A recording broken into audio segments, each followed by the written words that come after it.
I cannot believe that we are halfway through the year, and honestly, it's time for me to like get some things going. So I am super excited just to do this July reset. I've been doing a lot of reflecting and thinking and dreaming about the next 6 months of this year, and honestly, it's time to put pedal to the metal, you know what I mean? I don't usually film in our apartment just because it is so small. It is a 400 square foot studio, and I feel like it's just like not necessarily the best background, but we are just working with what we've got today. So I'm super excited that you are here. If you're new here, hello, my name is Molly. I am a content creator here in Austin, Texas. I primarily talk about running over on Instagram, but here on YouTube, we just talk about all of the wonderful things that I love. And one of those things that I love is goal setting and just resetting and refocusing. So I am super excited to do this July reset with y'all. Any of you are back, thank you so much for coming back. It's so good to see you again. Obviously, I'm getting back into the routine with YouTube, and I clearly haven't done a reset for the entire year, so I'm really not going to reflect on June that much. I had set some goals, but honestly, it was just a really hard month, and so I am excited to get into July and really feel like I have my priorities straight with what I want to focus on, especially as we only have 6 months left for the rest of the year, which is absolutely wild. I definitely feel like reflection is important when it comes to setting your goals and figuring out what you want to focus on for the next month. So that is a large part of the reset that I do, but I think for now I'm just going to kind of keep the things that I am working through and going on to myself, and maybe next month I can do a little bit more of a reflection, especially because we'll have this video that you will have seen with all the goals that I've set. But for now, we're really just going to be focusing on what's ahead in July and what I would like to be focusing on. In this video, I'm going to be going over my July goals, and I break them up into 3 different categories. I'll also be sharing some favorites from the month of June, and we'll also be doing a little budget highlight kind of setting for July. I am not necessarily too keen on sharing a bunch of specifics about that on the internet, more so really mainly because I just feel like safety wise it's just like not that safe to have all of your information out there. Although I love seeing videos where other people do that, that's why I'm always tempted, but I just like personally don't feel too comfortable with that. But we'll just kind of do a quick little overview because I feel like finances and money is just something everyone's really curious about. I was gonna say I'm super interested in. I feel like that's a bit of a stretch to say I'm super interested in it, but I am just always curious to see, you know, things that other people have to say and how they're doing. So I will have a new little section on that at the end. But for the goals specifically, I try to break them up into 3 different areas, and that is finances, personal, and health, and obviously a couple other things just kind of are like random that usually just fall under personal. And so those are the categories, and let's just get right into it.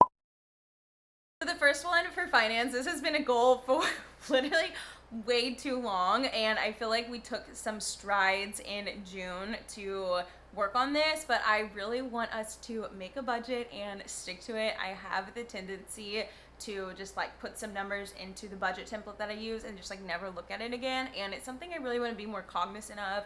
I feel like there's some things that are just like so out of your control with money. Like if we go over the budget for groceries, like what are we supposed to do? Not eat? No, but I feel like something like that is something I need to actively be like in the budget and just making sure I'm not going over any numbers by too much, and if we are, then it's something we need to adjust in a different category. So that is definitely, it's been a goal of mine for a long time, and maybe I'm just like not a budget person, I don't know, but just really gonna work on that this month. We are also doing everything that we can to save pretty aggressively right now, as we don't have a house, we don't have kids, and obviously want to enjoy the money that we make.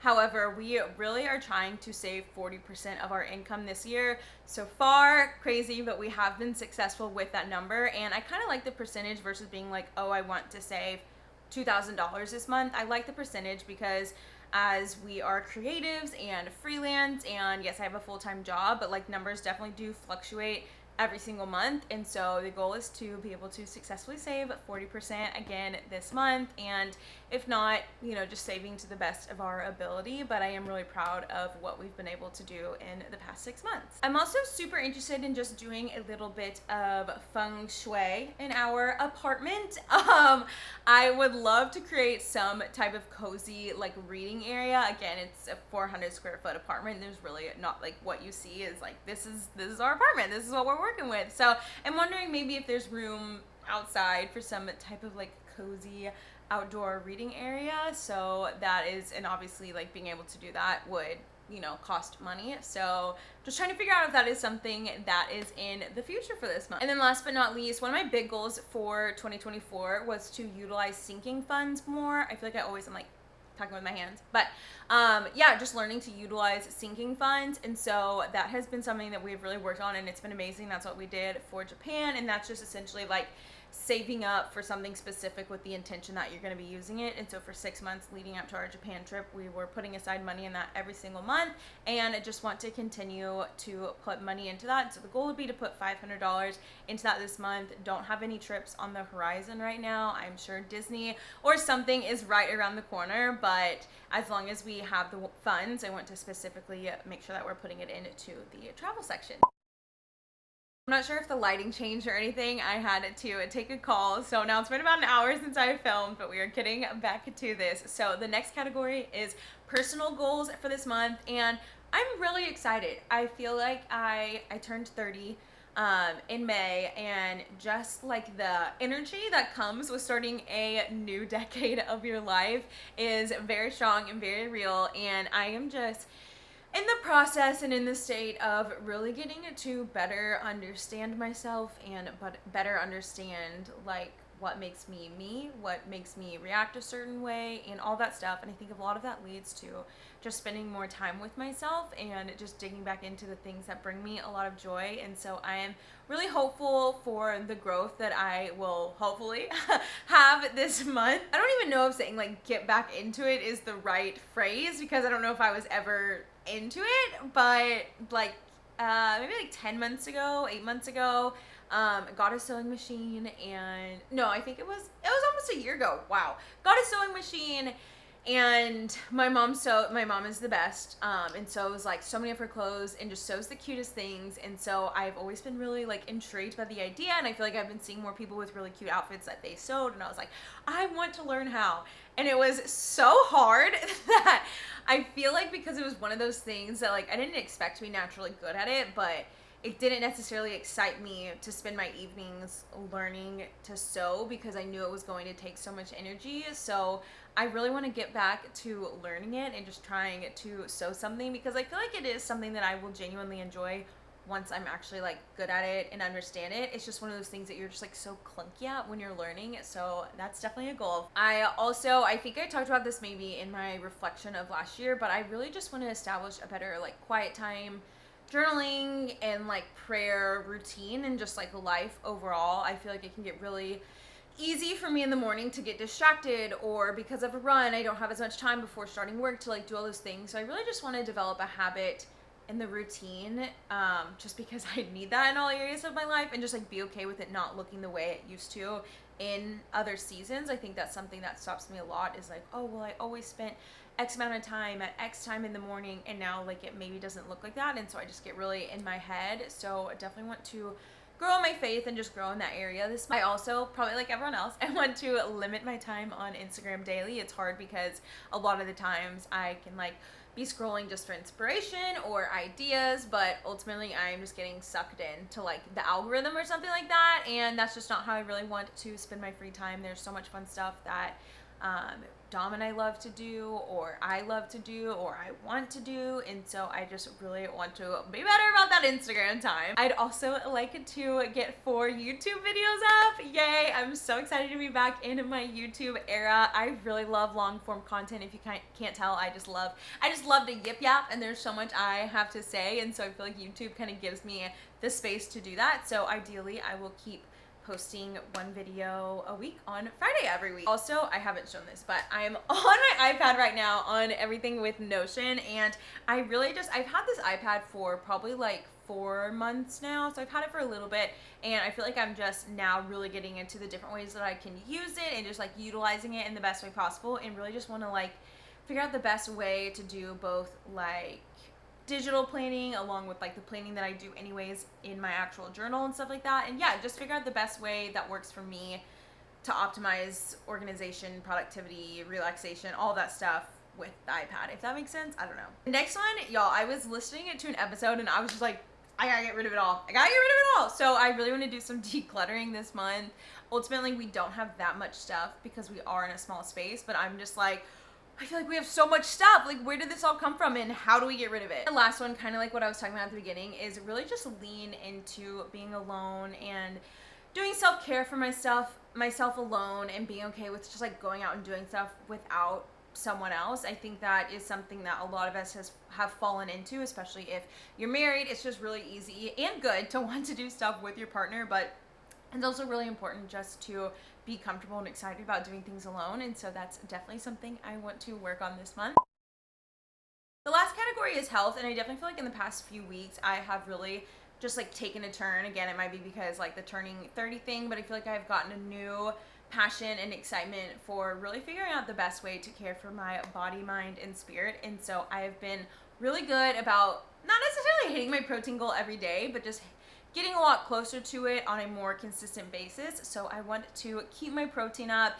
I'm not necessarily going to like make a goal of like, oh, you have to hit this every day, but it's just something I'm being mindful of and something I really want to keep up. I also want to do strength training 3 times a week. I am not doing like crazy long sessions, but even just like 20 to 30 minutes, I feel like is really helpful for both running and just like overall health. So definitely want to stay diligent in that. And I also want to make sure I'm doing yoga twice a week or some type of like flexibility, mobility routine. I can tell a huge difference whenever I've done it, and it's honestly not really my favorite thing to do, but just the difference and like impact that I feel is definitely worth the like 20 minutes of me not enjoying it. Also contemplating, and this would substitute maybe 1 or 2 of the strength training days, but contemplating going to some type of studio, like maybe like boxing I've always been intrigued by, or Pilates too. I've done Pilates and it is so hard, but I also feel like it is very expensive. So I don't know, just like kind of toying around with the idea of starting to go to a studio. And then this next one's kind of like a to-do list thing,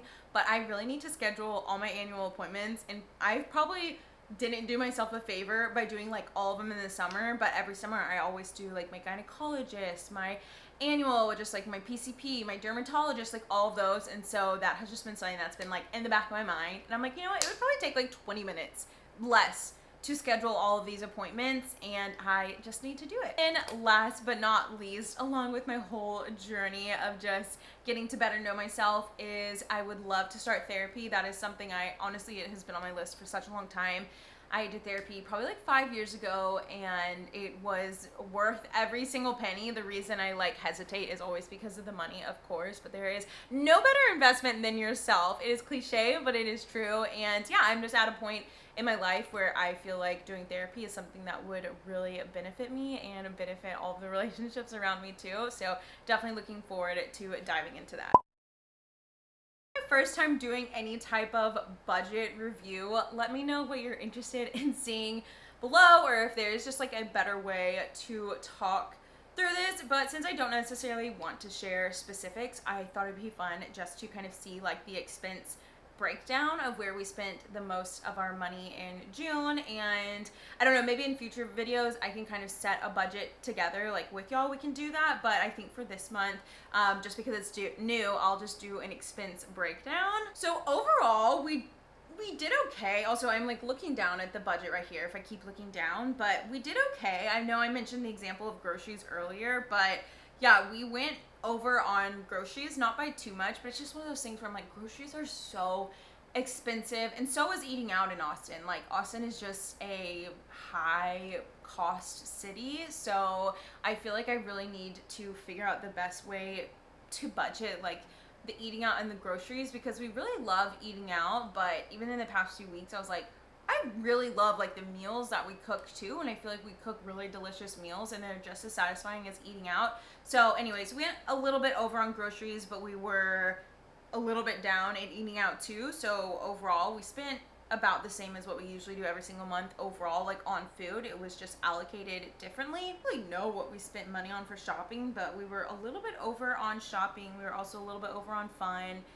Nothing too crazy. The category that was definitely crazy was health, and I'm always someone that is like, hey, if it is for your health and it will better you, let's spend the money because it is worth it. You're either paying for it now or you're going to pay for it later. So specifically this month, I got my last session of micro needling done, which I didn't really know what other category to put it in except for health, just because it's like skin related, and that was pretty expensive. That was $300, but not a normal expense. And then also had all of the doctor's appointments for my plantar fasciitis, and all of that totaled to almost $500. So another thing that like I really didn't initially want to go and invest in, but I was like, you know what, I just need to, and I need to rip the band-aid off, and we're just gonna spend the money on this, and it is worth it. So health was definitely way higher than it usually is. I will say we typically have like a fairly like high budget for it, but we were over by quite a bit this month. I played around with the idea of doing a book section in this video, but I think I'm just going to do a whole separate video instead, just because I love talking about books, and that is something I would like to talk about more on here. So I'll be doing a separate video with all of my June favorites and what's on my July TBR list, but I wanted to wrap up my favorites of June, and I had to include this book as one of my favorites. Maybe I'll start to do that, just include like my number one favorite book that I read each month, and then do a separate book video. So for people who still want to know but aren't necessarily interested in a whole separate book video, but The Rom-Commers by Catherine Singer. If you have ever heard me talk about books, you will know that I am a huge Catherine Singer fan. I love her writing. I just love how delightful and like pleasant and wonderful her books are. There's really just like no other way for me to describe them, but Hello Stranger is my absolute favorite of hers, and The Rom-Commers was my second favorite. It is so fun. It's about a really popular, successful screenwriter, and then another who's an aspiring screenwriter, and I will not share everything, but they end up working on a screenplay together, and it is just so good and so much fun. So if you're looking for a fun summer read, I definitely recommend this book. Next up, kind of random, I posted on my Instagram stories, and I can't find the lid for it, but it is this ancient Greek remedy oil. I had been looking for a body oil that didn't leave me feeling like really greasy, and also one that didn't break the bank. I feel like a lot of the oils that I saw were like, I don't know, like $35, $40 for like something this size, and I was like, I don't know about that. That does not fit into the budget. So I found this on Amazon. It had a ton of like great reviews, and I love it so much. I love that it kind of just like sprays on, and it isn't too like thick and oily. It absorbs into my skin within like a minute or two, and some of the others that I've tried literally just felt like they took like 20 minutes to absorb, and I'm like, I don't have that much time to wait around before needing to like get dressed for the day. So I use it immediately after the shower. Also, it smells so good. So honestly, I highly recommend. It's also good for like your cuticles and like I think maybe even your hair too, but I specifically use it on my body and I love it. I highly recommend it. I will put the link for it below. Last but not least, I'm sure y'all have seen that I love matcha and drink matcha a fair amount on here, or at least on Instagram, and I am working with Peak over on Instagram, but this part is not sponsored. I just like have been telling my friends, I genuinely not only really love this matcha, but I also really think it is a great matcha for beginners because it is already individually sized out, and I think getting the measurements can just be something that's tricky for someone who is new to matcha. So I really like that it's individually packaged and it's ceremonial grade, so it is like the highest quality of matcha, and it is really good. I think I have a discount code, I'll see, but I'll also put that below. But either way, I really recommend this matcha if you're trying to get into matcha. I love coffee, I love matcha. I feel like in the summer I gravitate a little bit more towards matcha most days, except for after my long run on Saturdays. That's a coffee moment, but otherwise I really just love how refreshing matcha is. So that's kind of everything I have for the July reset. I think moving forward I might do a little bit more, just kind of showing a more specifics and nitty-gritties of how I do that, but hopefully this was helpful or just fun to watch. I'm genuinely so excited for this month. I feel like it is going to be a really great month of growth, and despite it being like 1,000 degrees in Austin in the summer, I do really enjoy the summer. So I am just super excited to see everything that this month holds, and would love to hear anything that you are working on below. I realize I didn't even have any like running goals or anything like that, but honestly I'm just excited to be back and running. So I'll have a few more running vlogs to expect later this month. But yeah, that is kind of the overall vibe and view for July. But thank you so much for watching, and I will see you next time.